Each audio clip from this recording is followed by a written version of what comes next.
querido. A morte foi vencida, o sepulcro está vazio, a morte está apavorada e o nosso Deus reinando sobre tudo e sobre todos. E desde 2000 anos atrás, um homem está livre, caminhando pelo céu, pela terra, aonde ele quer. Porque a morte não é capaz de detê-lo, a morte não teve condições de segurá-lo, a morte não teve condições de capturá-lo, porque ele é maior do que a morte, ele é a própria vida. Ele disse: eu sou o caminho, a verdade e a vida, ninguém vem ao Pai a não ser por mim. O nome dele é Jesus Cristo, e hoje nós comemoramos a sua ressurreição. Bendito seja o seu nome, engrandecido seja o seu nome. Ele é adorado no céu, adorado na terra e temido nos infernos. A igreja só é respeitada quando a igreja louva o nome de Jesus. E nós estamos atacando aqui o inferno com a bendita palavra do Espírito e o sangue do seu Filho amado.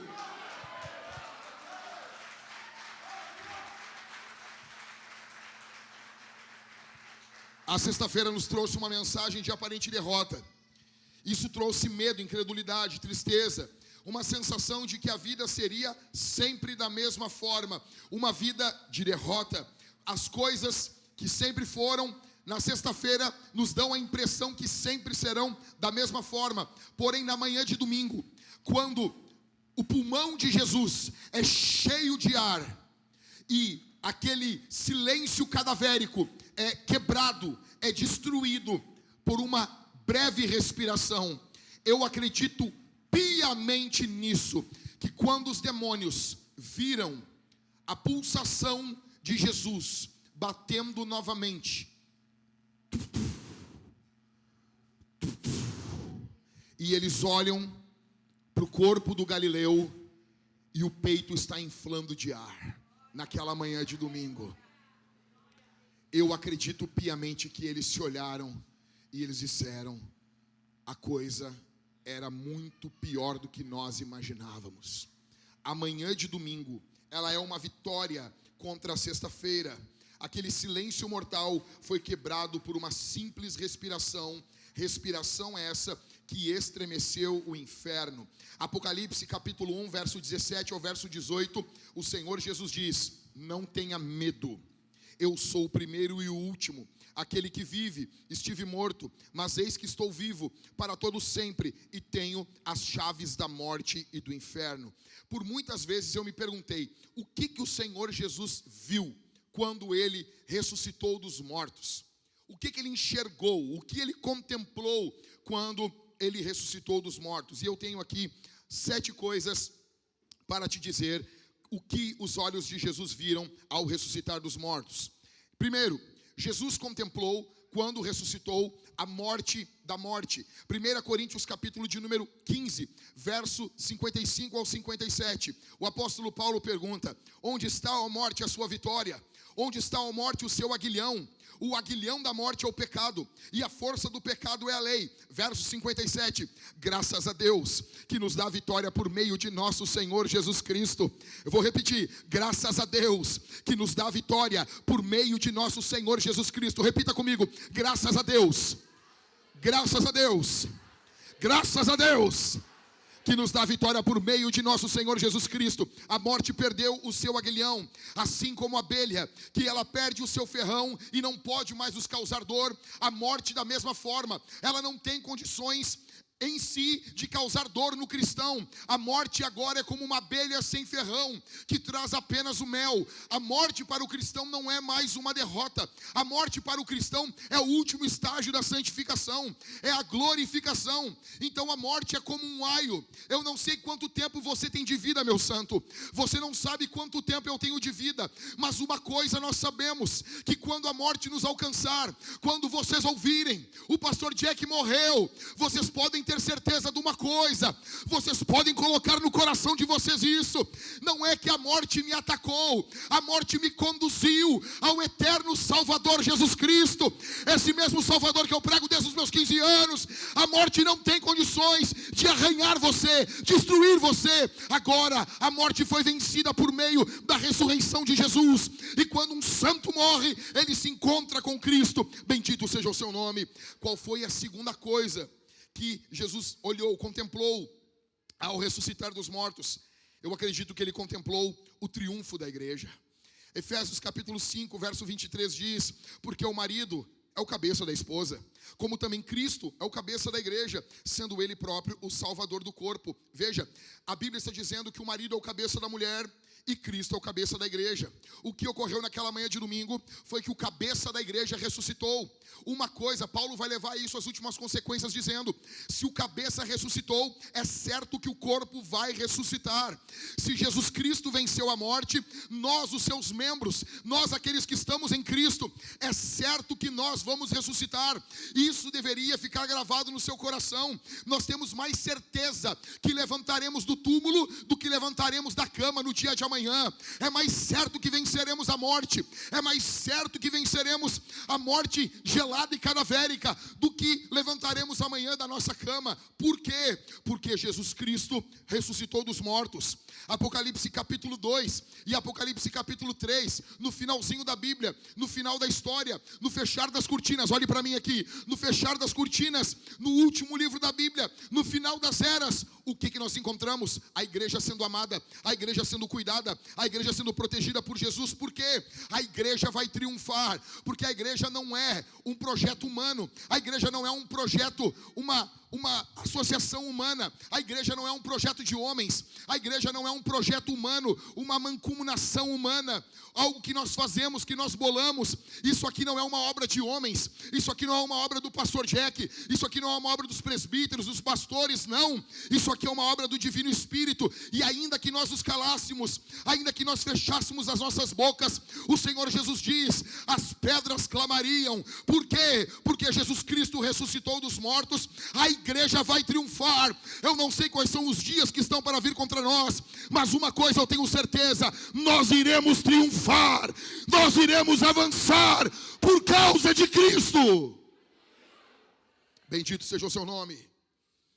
O que Cristo contemplou ao ressuscitar dos mortos? Em terceiro lugar, ele contemplou o início de uma nova era. Não uma nova era pagã, não uma nova era de incensos, Feng Shui e Shirley MacLaine, não. Uma nova era teológica. Romanos capítulo 6, verso 23, nos diz: porque o salário do pecado é a... Se o salário do pecado é a morte, quem peca vai acontecer o quê?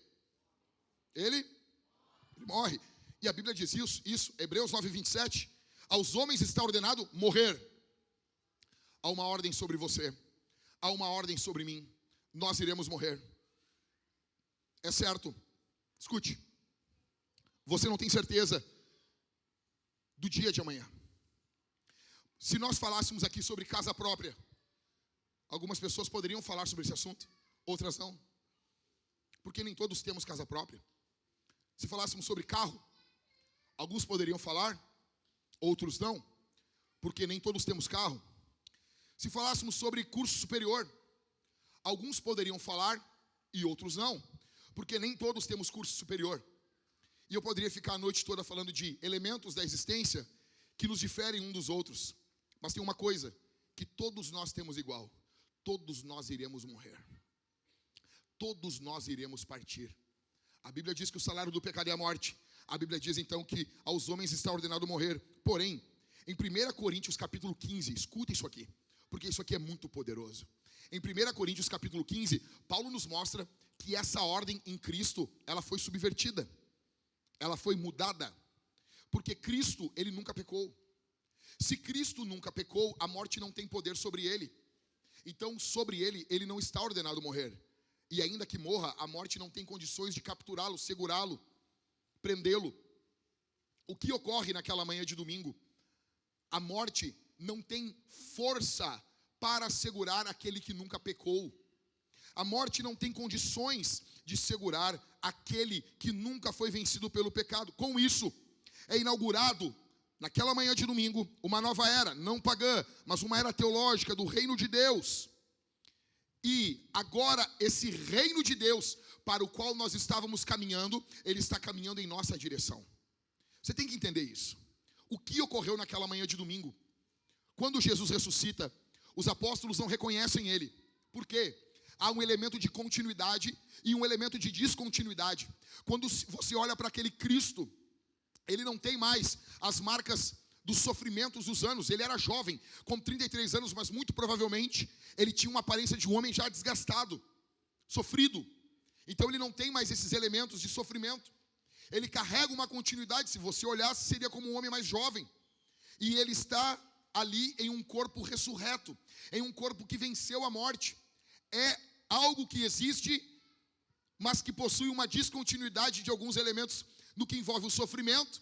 E é algo que tem uma continuidade. Então você olha, é Jesus, e tem o elemento da incredulidade dos discípulos também. Veja, quem é que está caminhando agora ali? Quem é esse Jesus? É um novo homem. É uma nova humanidade. É um novo tipo de homem. Em Adão, nós temos uma natureza que cai. Uma natureza que é quebrada, é vencida. Em Adão, ele tem uma natureza gloriosa, mas ao participar do pecado, ele tem a sua natureza mudada. E nós entendemos isso como a queda. O que nós temos agora na natureza de Jesus é uma natureza gloriosa. É uma glória maior do que a glória de Adão. O que temos aquela manhã de domingo é um novo homem caminhando. Por isso que C.S. Lewis dizia, o texto bíblico nos dá a entender que ele atravessa as paredes. Mas ele é físico, ele come com os apóstolos. Como assim? C.S. Lewis diz que Cristo, ele é mais real do que a realidade. Então essa realidade que nós temos é como uma sombra para Jesus. Então Jesus, ele atravessa as paredes, não porque ele é poroso, não porque ele é como um espírito, é que para Cristo, nessa nova natureza, a parede é como uma sombra, a parede é como um vapor. Ou seja, teremos noção da verdadeira realidade na eternidade. Nós lembraremos disso que vivemos aqui, lembraremos, mas lembraremos como um sonho. Porque a verdadeira realidade é o que está acontecendo no reino de Deus. Então essa nova natureza em Cristo está subvertendo a velha natureza de Adão. E essa velha natureza está sendo vencida. Então agora não é eu que caminho para o futuro, mas o futuro que caminha em minha direção.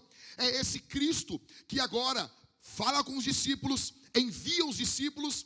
E os discípulos, segundo o apóstolo Paulo aos Efésios, são essa nova criação.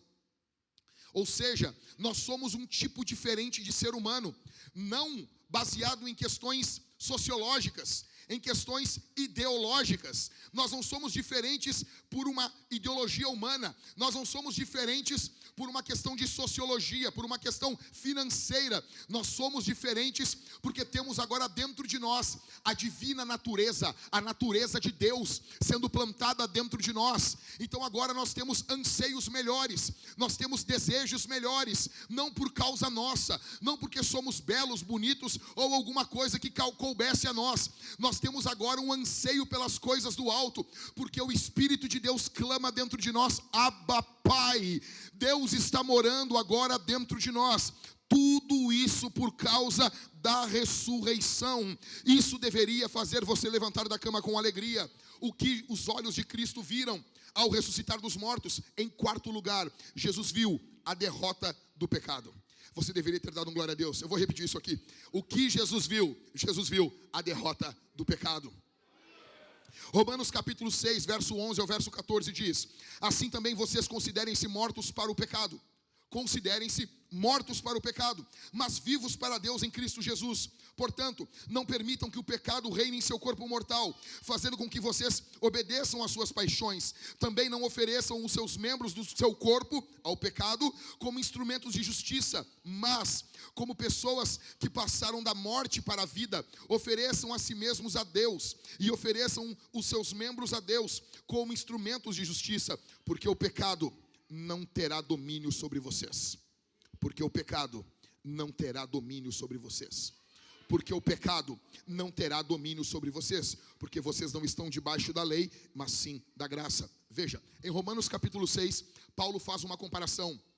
Ele liga a nossa vida, a nossa velha vida ao pecado. Então ele está dizendo, tudo aquilo que fizemos que desagradava a Deus, tudo aquilo que vinha de Adão em nossas vidas, tudo isso, por causa de Jesus, foi colocado na cruz. Então, em Cristo, nós nos identificamos com Ele. Veremos isso no batismo daqui a pouco. A pessoa, ela desce ao mundo dos mortos. Ela morre. Existe uma natureza dentro dela que ela amava, que ela tinha paixão. Isso vai sendo morto na morte de Cristo. Só que tem uma nova natureza que passa a viver agora. E isso nós estamos nos identificando com a ressurreição de Jesus. O que o apóstolo Paulo está dizendo? Que aquilo que ocorreu em Cristo possui um efeito transformador em minha vida. Não ficou apenas na pessoa de Jesus. Pelo poder do Espírito, escute isso aqui e glorifique a Deus. O Espírito Santo pega a obra de Cristo, aquilo que aconteceu em Cristo, aquilo que aconteceu na pessoa de Cristo, e Ele aplica em nossa vida. Sabe essa transformação quando você conheceu Jesus? Você dizia: eu jamais vou fazer isso, jamais vou fazer aquilo, isso é coisa de crente. Você odiava coisas da igreja, você odiava Jesus, você odiava a Bíblia, você odiava amar as pessoas. Mas agora, essa sua natureza maldosa, ela morreu com Cristo, e surgiu uma nova natureza em você, e você passou a amar as coisas de Deus, você passou a amar a Bíblia, você passou a amar a igreja, você passou a amar tudo isso que a Bíblia nos fala. Por quê? Porque o apóstolo Paulo diz: o pecado não terá domínio sobre você, o pecado não terá domínio sobre você, o pecado não terá domínio sobre você, o pecado não terá domínio sobre você. Mas pastor, o pecado é muito forte. Sim, ele é forte, não é fácil, é difícil, mas eu tenho uma boa notícia para você aqui essa noite: Jesus Cristo é mais poderoso do que o pecado, Jesus Cristo é mais glorioso do que o pecado, Jesus é maior do que Adão, bendito seja o seu nome. O que os olhos de Jesus viram ao ressuscitar dos mortos? Em quinto, Jesus viu a derrota de Satanás. Repita comigo: a derrota. Está muito ruim. A derrota de Satanás. Satanás foi derrotado quando Cristo ressuscitou dos mortos. Mateus capítulo 28, verso 18, Jesus, após ressuscitar dos mortos e aparecer aos discípulos, ele diz: toda a autoridade me foi dada no céu e na terra. Toda a autoridade me foi dada no céu e na terra. Toda a autoridade me foi dada no céu e na terra. Escute, na cabeça de Satanás, ele tinha algumas nações por seu domínio. Ele tinha algum domínio. Você olha para o Antigo Testamento, você vê que as missões, elas são minguadas. Você olha o nosso evangelista / missionário Jonas sendo levado até Nínive. Ele vai a contragosto, ele não quer ir. Deus tem que fazer toda uma trama, tem que convencer, contar uma história, levantar uma árvore, matar a árvore, falar com ele, enviar ele, um peixe, carrega ele. Nós vemos as missões no Antigo Testamento, elas são minguadas, porque as nações estavam debaixo do poderio, do domínio dos demônios. Você olhava as nações e você via elas sendo regidas por demônios, e o povo de Deus não tinha autoridade de entrar nessas ações e no poder do Espírito Santo proclamar para eles que eles se convertessem. As nações eram chamadas a virem, mas o povo de Deus não era chamado a ir. Não havia esse poder, essa dinamite do Espírito para que nós entrássemos em todos os lugares pregando o Evangelho baixo o poder do Espírito, quebrando as cadeias, as portas do inferno. Só que o que aconteceu quando Jesus Cristo ressuscitou dos mortos? Ele aparece aos discípulos no final do Evangelho de Mateus e diz: toda a autoridade me foi dada no céu e na terra.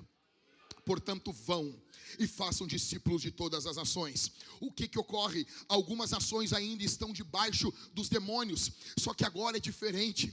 Quando nós chegamos nessas nações, nós colocamos a planta do nosso pé, nós pisamos ali para pregar o Evangelho, o Espírito Santo misteriosamente começa a cooperar com a nossa pregação, começa a cooperar com os louvores, começa a cooperar. Escute, muitas pessoas acham que a história do mundo é apenas a história de colonizadores que se espalharam pelo mundo. Bobagem, isso é bobagem, isso existiu, mas a história do mundo não é isso. A história do mundo é pautada por uma igreja que, ainda que não seja perfeita, vai em todas as nações proclamando o Evangelho, porque Jesus Cristo derrotou Satanás ao ressuscitar dos mortos. Agora nós temos todo o poder de Deus conosco, porque Cristo está conosco e Jesus liga o seu domínio à sua missão. Aleluia! O que os olhos de Jesus viram ao ressuscitar dos mortos? Em sexto, Jesus viu a derrota do medo. Apocalipse capítulo 1, verso 17 e 18, de novo eu leio para vocês. Não tenha medo. Eu sou o primeiro e o último, e aquele que vive. Estive morto, mas eis que estou vivo para todo sempre, e tenho as chaves da morte e do inferno. Escute, o que nos causa medo, se não é a morte e o inferno? O que é que nos causa pavor, se não é a morte e o inferno? Escuta para mim aqui. Você tem que entupir a tua cabeça com um monte de bobagem, para você não pensar na morte. Porque na morte acaba todos os teus planos, todos os teus projetos, tudo que você faz, tudo que você empreende, tudo que você lutou, tudo que você se esforçou. Na morte acaba tudo, acaba a tua beleza, na morte acaba todo o teu dinheiro, na morte acaba todo o teu saber, tudo se acaba na morte. Então você entope a sua cabeça com pensamentos, mas não é agora. Quem disse para você? Quem disse para você? Jesus Cristo está falando sobre o inferno e a morte. O que nos dá mais pavor? Se você sabe que a morte existe, dentro de você, você sabe que o inferno existe. Você sabe que existe o inferno.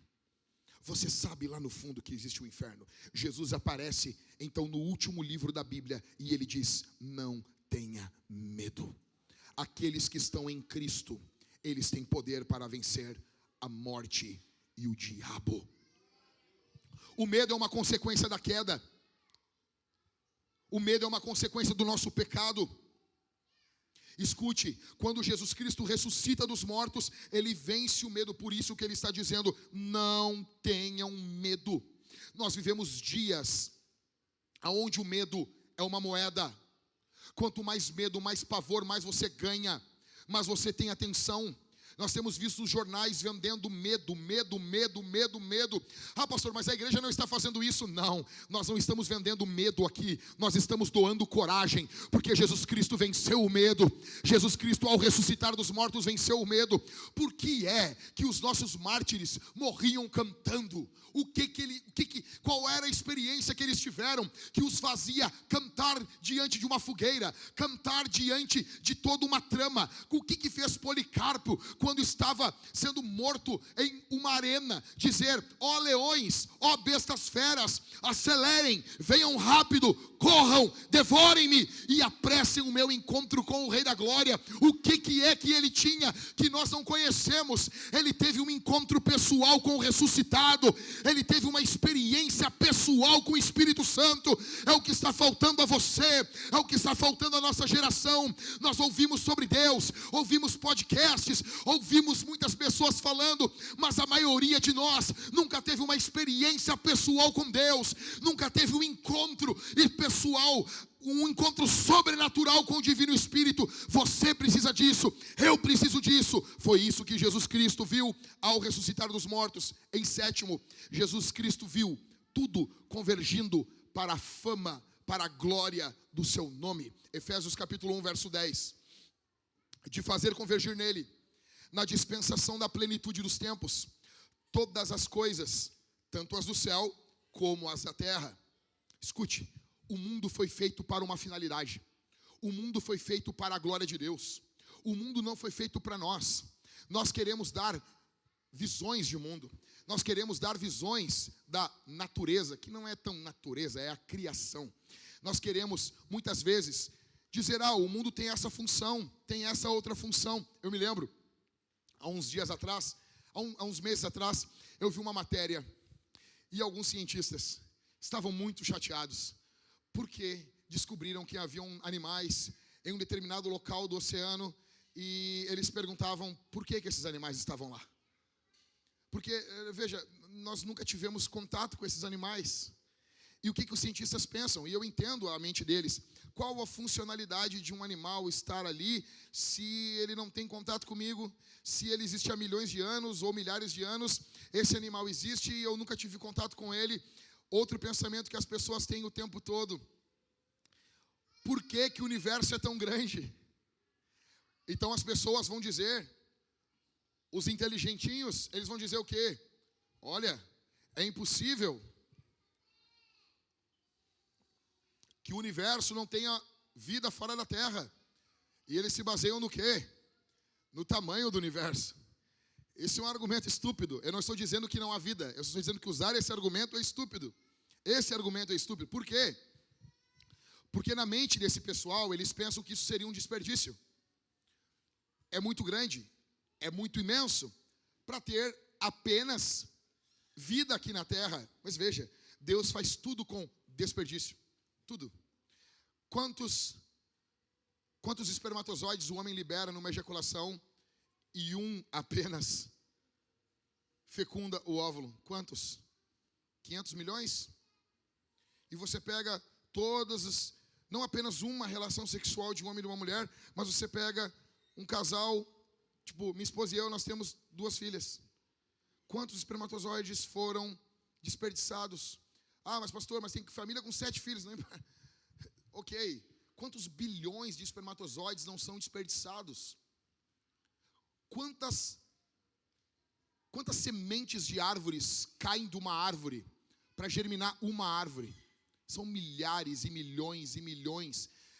Deus faz as coisas com desperdício. Por quê?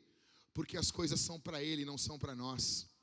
O universo existe para Deus.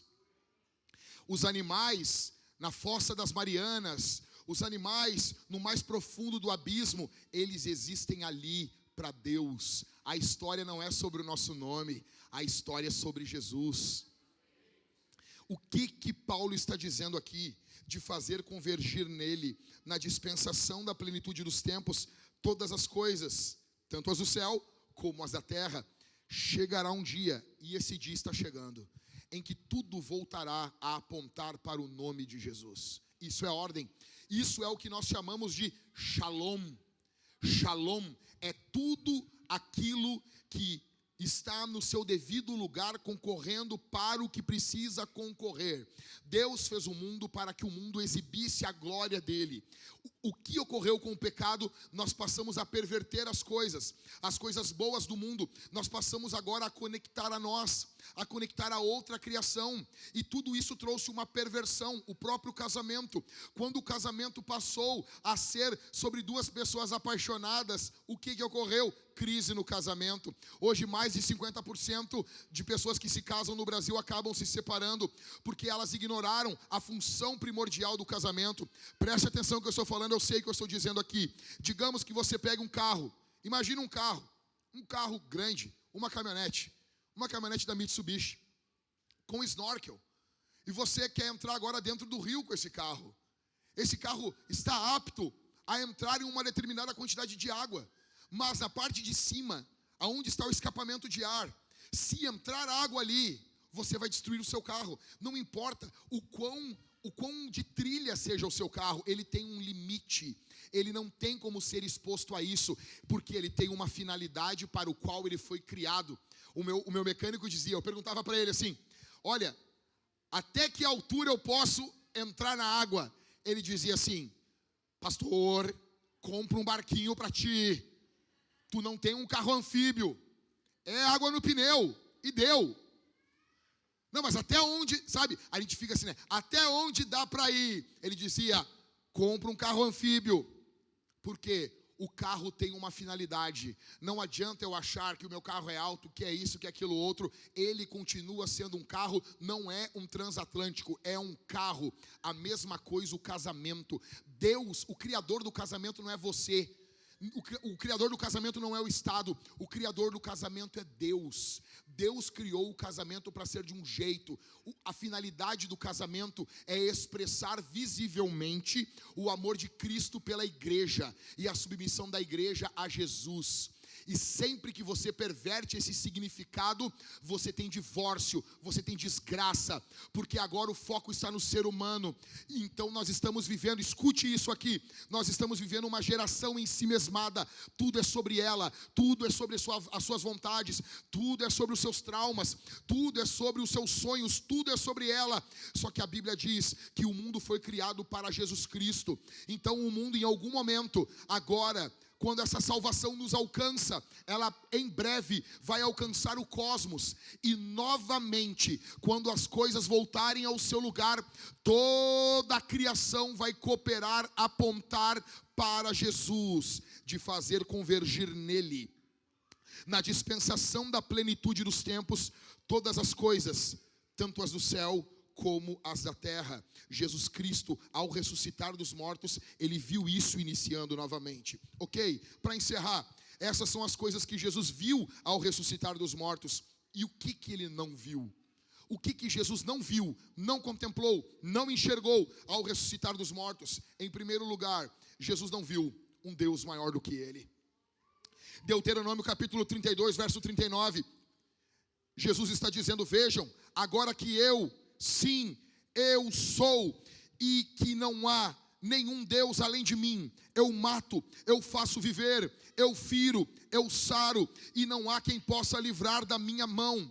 Filipenses capítulo 2, verso do 9 ao 11. Por isso também Deus o exaltou sobremaneira, e lhe deu o nome que está acima de todo nome, para que o nome de Jesus se dobre todo o joelho no céu, na terra e debaixo da terra, e toda língua confesse que Jesus Cristo é o Senhor, para a glória de Deus Pai. O que é que o apóstolo Paulo está nos falando aqui? O apóstolo Paulo está nos falando sobre o juízo final. Chegará um dia em que todos os homens que nasceram nesse mundo, todos, eles dobrarão os seus joelhos perante Jesus. Todos. Jesus, ele é o rei governante, ele governa, ele protege, mas ele precisa ser adorado não por causa dele, é por causa de você. Vai chegar um dia, você tem uma oportunidade de fazer isso de forma amigável hoje. Hoje ele vem a você como um Deus bondoso, que estende a mão, só que chegará um dia que ele vai julgar os inimigos dele, e a Bíblia nos fala que haverá um cortejo entre toda a humanidade, e toda a humanidade estará diante de Jesus. Por exemplo, eu posso pensar aqui em algumas pessoas que lutaram contra o povo de Deus. Exemplo, Antíoco Epifânio. Chegará o dia aonde Jesus estará sentado em seu trono, a igreja estará atrás de Cristo, toda a igreja, desde o começo de Abraão até o último cristão, todos estaremos com Jesus, e de repente, os anjos vêm trazendo Antíoco Epifânio, um homem maldoso, um homem que matou mulheres do povo de Deus, um homem que rasgava as grávidas. Eles vão trazer Antíoco Epifânio, um homem que sacrificou uma porca dentro do templo, e Antíoco Epifânio vai chegar diante da glória de Cristo, estará o trono de Jesus, os anjos estarão ao redor. Antíoco Epifânio vai dobrar os seus joelhos, e ele vai dizer: Jesus Cristo é o Senhor, para a glória de Deus Pai. Haverá algumas outras pessoas lá. Nós teremos Nero, que colocou fogo em Roma e muito provavelmente culpou os cristãos. Nero, que atrás da sua casa colocava cristãos sendo queimados, e ele encandecia e ele aquecia o fundo da sua casa com crente sendo queimado, enrolado em panos e embebidos em óleo. Nero vai estar sendo trazido pelos anjos, ele que tinha poder em Roma, ele que mandava viver e mandava matar. Nero vai ser trazido e ele vai dobrar os seus joelhos diante de Jesus Cristo, e Nero, aquele louco, ele vai dizer: Jesus Cristo é o Senhor, para a glória de Deus Pai. Vai ter um homem lá, muito conhecido de nós, Pilatos. Ele é um homem que lavou as mãos, abriu mão de julgar Jesus corretamente. A Bíblia diz que Jesus um dia esteve diante de Pilatos, mas vai chegar o dia em que Pilatos vai estar diante de Jesus. Ele vai caminhar diante de Jesus, ele vai olhar e vai ver que ele não era apenas um carpinteiro. Aquele carpinteiro judeu era Deus encarnado no meio dos homens. Então Pilatos vai chegar diante dele e vai dizer: Jesus Cristo é o Senhor, para a glória de Deus Pai. Teremos outros homens ali. Nós teremos Herodes, que riu, que zombou, que fazia com que queria que Cristo fizesse uma mágica, olhava o poder de Cristo como uma mágica. Então Pilatos vai chegar, Herodes vai chegar sendo conduzido pelos anjos, vai dobrar os seus joelhos e vai dizer: Jesus Cristo é o Senhor, para a glória de Deus Pai. Haverá um homem muito conhecido da nossa geração, muito se fala em Hitler, um homem maldoso, um homem maligno, que matou 6 milhões de judeus, perseguiu negros, perseguiu homossexuais, matou várias pessoas. Esse homem que odiava a humanidade, pessoas de todos os espectros políticos odeiam Hitler corretamente. Ele vai ser trazido pelos santos anjos, ele que tinha poder na Alemanha na década de 30, ele que mandava viver, mandava matar, ele que tinha a sede de poder, que queria dominar o mundo, queria invadir a Rússia, queria invadir a Europa. Ele vai ser trazido pelos santos anjos, ele vai ver que que o poder dele era nada, e ele vai ser trazido diante de Jesus. Hitler vai dobrar o seu joelho diante do judeu Jesus, porque o mundo vai ser governado por um judeu. Ele vai dobrar o seu joelho, vai olhar para Jesus, o judeu, e vai dizer: Jesus Cristo é o Senhor, para a glória de Deus Pai. Mas vai ter alguém muito especial nesse dia. O nome dele é a serpente do princípio. Vai ter alguém muito especial nesse dia. Os anjos estão arrastando, os anjos estão puxando ele. Ele vem rosnando, ele vem babando, ele vem dizendo: eu não vou adorar. E os anjos vêm trazendo ele com correntes eternas, diz a palavra de Deus. Ele está sendo arrastado, ele está sendo trazido. Os anjos vêm trazendo ele.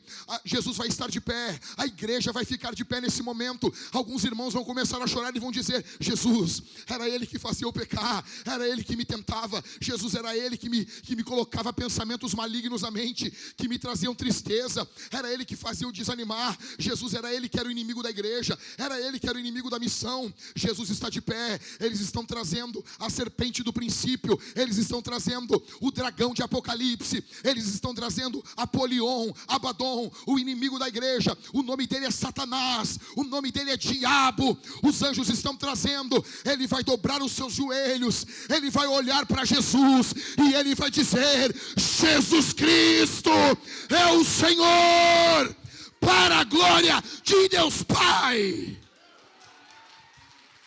Se é para Jesus, aplauda bem forte. Se é para mim, pare de aplaudir. Mas se é para ele, aplauda.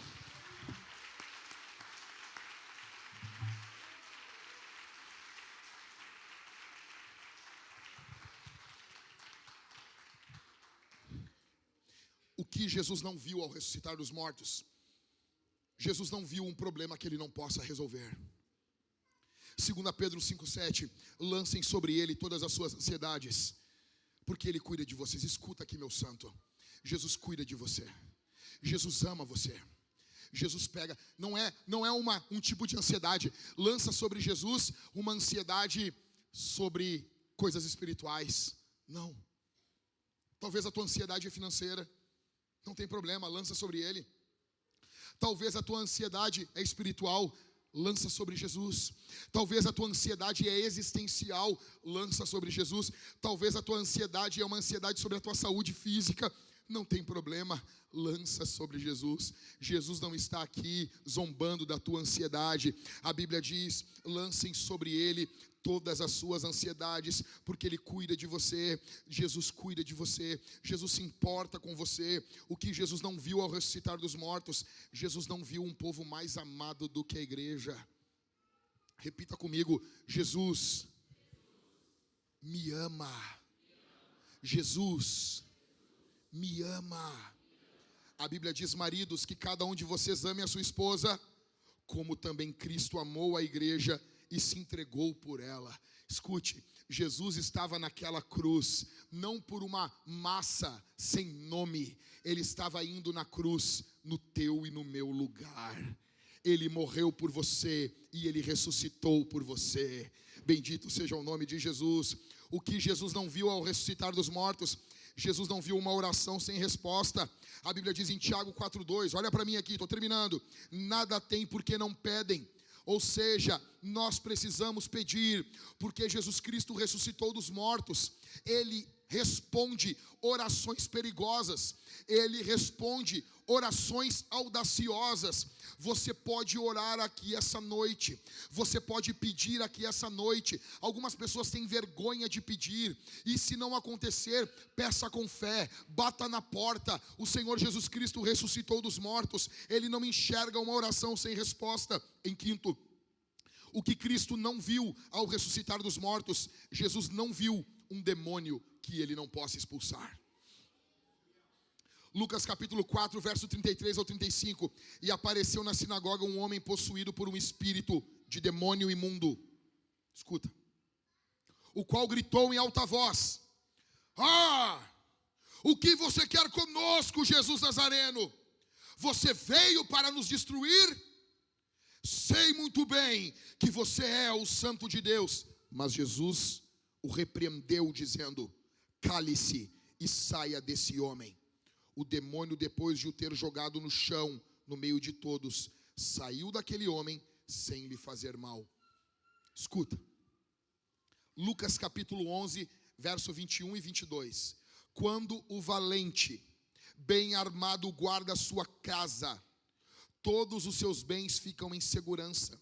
Mas se aparece alguém mais valente do que ele, vence-o e tira-lhe a armadura em que confiava e reparte os seus despojos.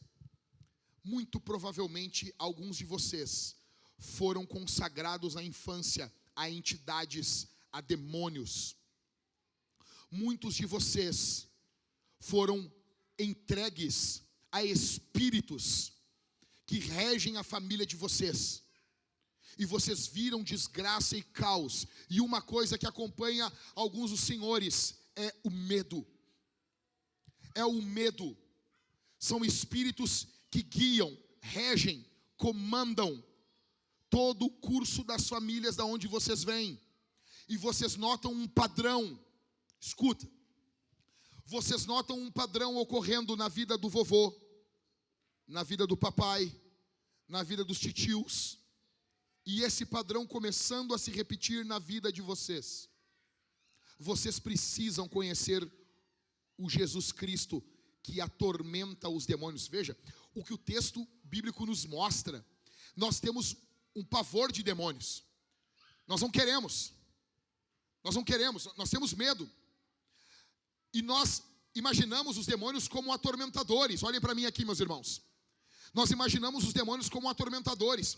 Só que, nesse mesmo texto bíblico, no outro evangelho, os demônios dizem: o que você quer conosco, Jesus Nazareno? Você veio para nos atormentar? Jesus é o atormentador dos demônios. Alguns de vocês têm tido sonhos e você não consegue fugir desses sonhos. Alguns que estão aqui dentro têm tido sonhos apavorantes e isso tem se repetido. Você tem tido medo de enlouquecer. Você tem tido medo de ficar louco. Eu quero te dizer aqui, no poder do nome de Jesus, que essa noite tu vai dormir bem.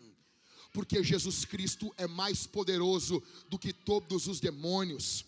Quando ele ressuscitou dos mortos, ele não viu nenhum demônio que ele não conseguisse expulsar. E eu quero dizer para você, no poder do nome de Jesus e na autoridade do Espírito, que demônios serão expulsos, demônios serão repreendidos aqui em nome de Jesus. Eu não estou brincando de pregar, eu não estou brincando de falar algumas coisas da Bíblia. Eu sei muito bem o que eu estou falando. O que eu estou falando é o que eu já vi, é o que eu vivi. Sabe o que eu já vivi? Eu vi na minha vida. Eu vim de uma família que era preso a entidades, a demônios, a pactos. E quando eu conheci Jesus Cristo com 15 anos de idade, eu conheci aquele que é mais valente, que amarra o valente, toma-lhe a casa e tira todos aqueles que estão presos ali de dentro. Eu estava preso no meio disso, dessa teia, mas em 1998 Jesus Cristo veio a mim, estendeu a mão e me tirou de um lamaçal de pecado e me fez livre. Depois, com 15, 16, 17 anos, um jovem pregando o evangelho, eu chegava em algumas casas e quando começávamos, eu e outros rapazes, a pregar o evangelho, pessoas caíam possessas, pessoas caíam ali endemoniadas, e nós, garotos, colocávamos as mãos e dizíamos: em nome de Jesus eu te repreendo, Satanás. Aquelas pessoas eram livres. Eu quero dizer uma coisa para você: a liberdade em Jesus. Jesus é maior do que os demônios, Jesus é maior do que qualquer entidade, Jesus é maior do que qualquer pacto. Ele pode libertar você.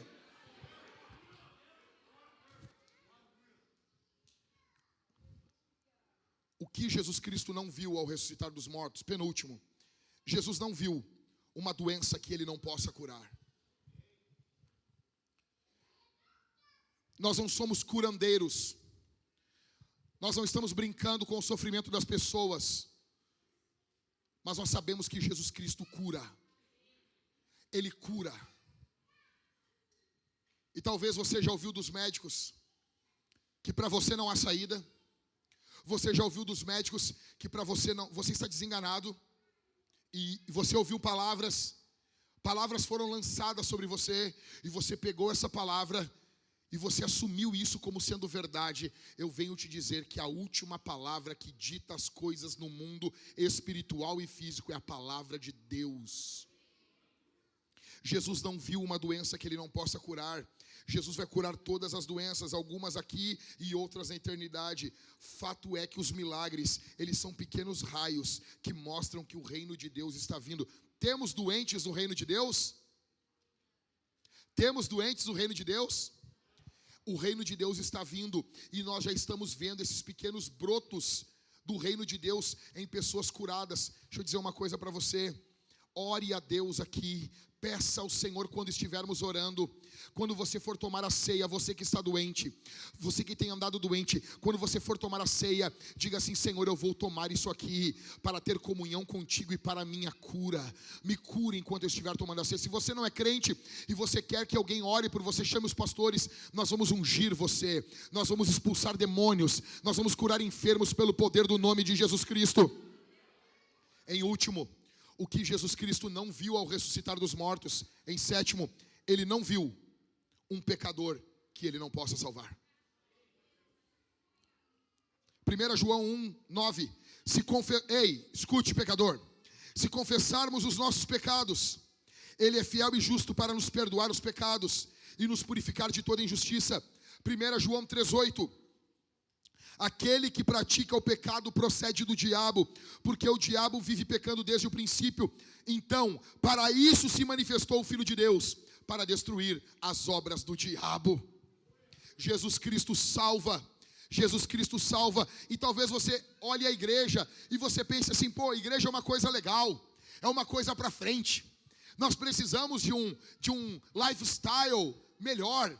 Precisamos e você liga a igreja a uma produção melhor, a uma vida melhor, a ter uma vida mais organizada. E você liga a igreja a alguns movimentos de coaches. Tudo bem, só que isso é empobrecer o que é a igreja. A pregação do evangelho é essa: Jesus Cristo veio para salvar os pecadores. Pecado é algo que arrasta você e eu para o inferno. Nós precisamos de Jesus para sermos salvos da ira vindoura que está para vir sobre o mundo. Vem uma ira, vem algo violento de Deus contra o mundo, e isso já está se manifestando em alguns lugares. Nós precisamos de Jesus. Pode parecer loucura, ok, estamos falando sobre isso há 2000 anos. Jesus Cristo salva, Jesus Cristo cura, Jesus Cristo liberta, e Jesus Cristo voltará. Jesus Cristo voltará. Pecador, há uma placa aqui essa noite escrito: pare onde você está. A saída em Jesus. O sangue de Jesus pode purificar você. Deus pode mudar a sua vida. Deus pode transformar o seu coração.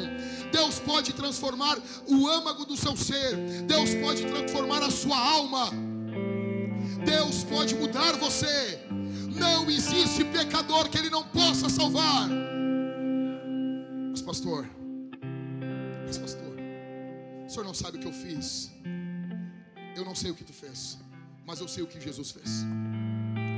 Eu não sei o que você fez, mas eu sei muito bem o que Cristo fez naquela cruz e naquela tumba ao ressuscitar.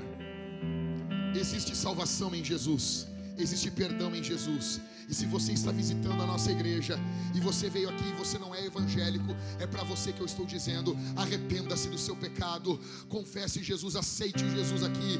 Deus pode fazer uma obra na sua vida. Deus quer transformar o seu ser. Deus quer mudar a sua existência. Deus quer mudar. E eu não estou falando de dinheiro a mais, eu não estou falando de carro novo. Tudo isso é bobagem. Pode ser bom em algum momento, mas esse não é o foco do evangelho. Eu estou falando de ter uma nova vida com Cristo, de ter um novo pensamento, um novo coração, uma nova vida e uma eternidade com Jesus e com o seu povo. Jesus salva pecador. Jesus salva você. Jesus salva você dos seus pecados.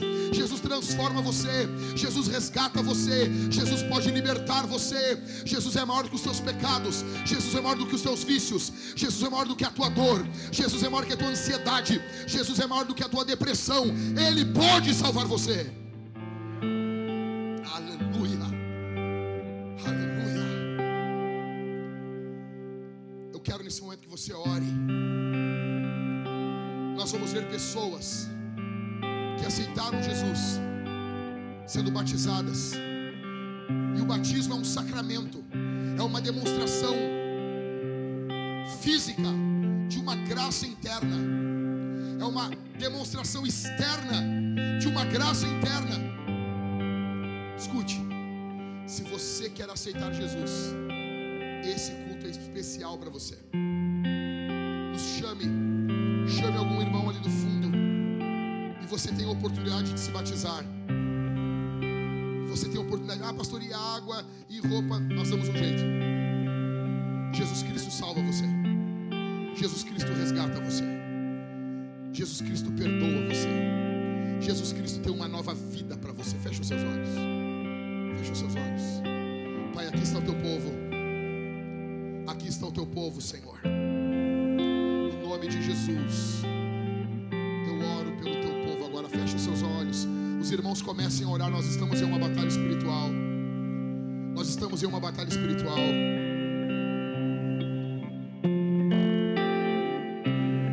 Ore.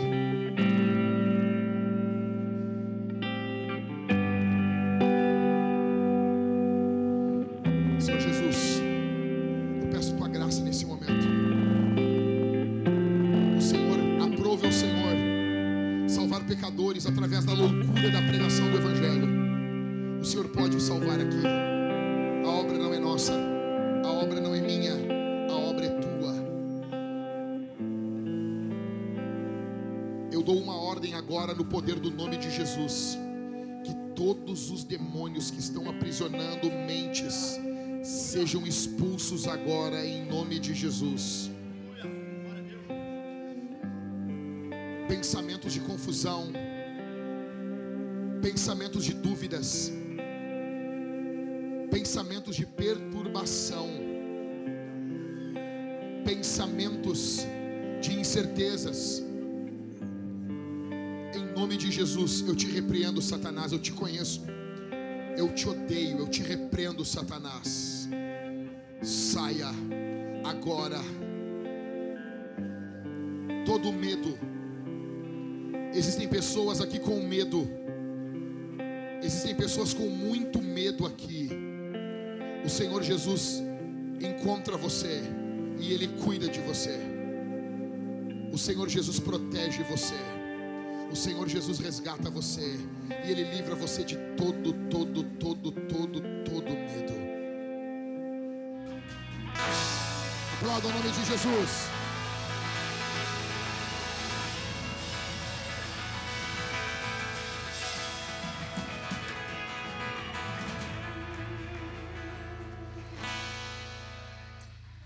Há mais alguma pessoa aqui que quer aceitar Jesus? Se você quer aceitar Jesus, nós vamos batizar você agora. Você tem uma oportunidade. Jesus está aqui chamando você. Lá no fundo nós temos uma placa, está Oribes, você vai lá. Há mais alguém aqui que quer aceitar Jesus? Há mais alguém aqui no nosso meio? Nós temos mais um convite, nós temos mais água para batizar você aqui. Se você quer mudança de vida, você quer aceitar Jesus, eu vou falar isso mais uma vez. Há mais alguém aqui que quer aceitar Jesus e quer se batizar? Amém? Amém, meus irmãos? Aplauda o nome de Jesus. Nós vamos responder esse sermão. Nós vamos responder esse sermão, meus irmãos. Olha para mim aqui, olha para mim, não disperse. Nós vamos cear agora. Por que a ceia? Olhe para mim aqui, olhe para mim. Silêncio. Por que a ceia é após o batismo? Porque agora, pode deixar tudo aí, deixa do jeito que está, pode deixar aí. Quanto menos movimento, melhor agora. Fiquem onde estão.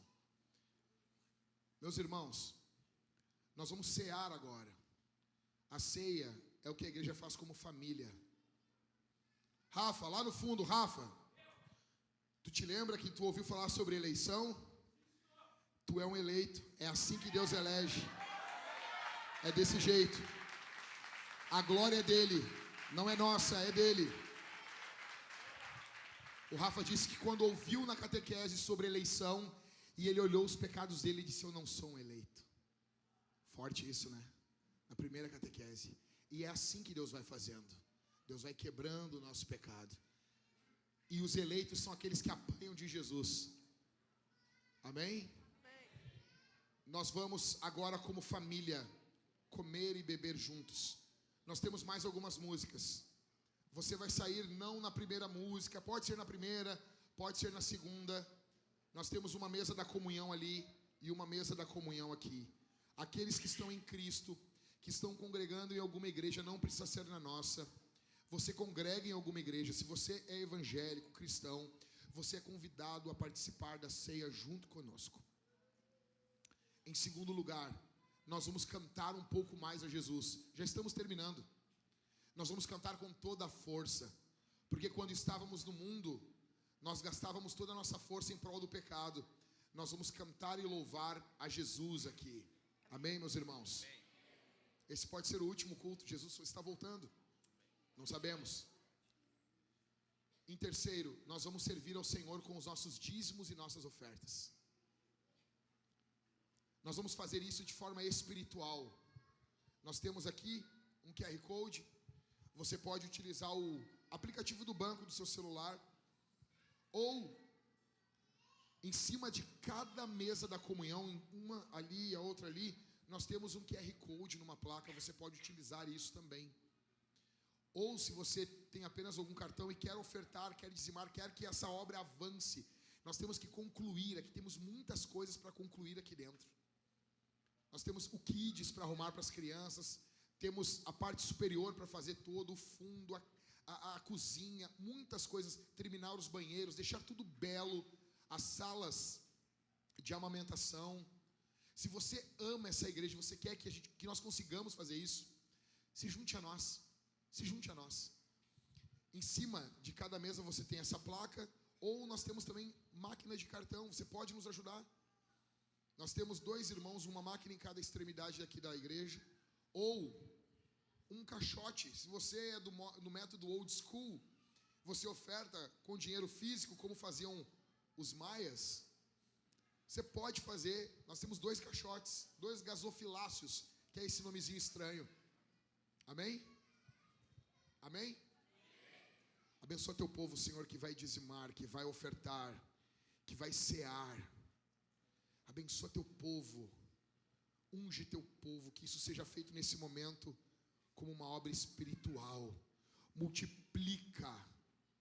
Que hajam testemunhos poderosos essa semana de multiplicações exponenciais dadas pelo Senhor na vida daquele que pela fé oferta e dizima.